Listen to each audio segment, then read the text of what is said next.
আসে এখন আইসে দেখে যাবে পানি নাই, পানি যদি না থাকে তাহলে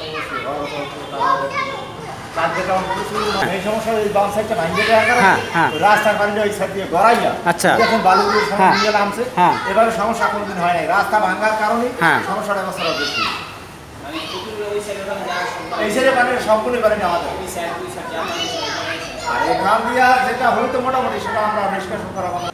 চার দিনে দর্শক কি আর দেখা গেছে সবাই সব আপনার এই 50, 60, 70, 80 জন লোক হয়, আবার কোনো সময় 100 লোক হয়। মানে এটা এই অ্যাভারেজ বলতে পারে এরকম আর কি, কোনো সময় 100 লোক হয় অল ক্লাস মিলে, কোনো সময় 70, 80টা লোক হয়, আবার কোনো সময় 100 লোক হয় আর কি, এরকম আর কি। আর শুক্রবার একটু লোক বেশি হয় আর কি, বেশি হয় দিন, শুক্রবার দিন 6টার সময় লোক হয় আর লোকজন ফিরে যাচ্ছে। হ্যাঁ, লোকজন ফিরে যাচ্ছে। পানি মেয়ে তো ভাই সম্ভব না ভাই, পানি ভাঙিয়ে তো কেউ ছবি দেখবে না টাকা দিয়ে, এর লাগে আর লোক ফিরে যেতে চায়।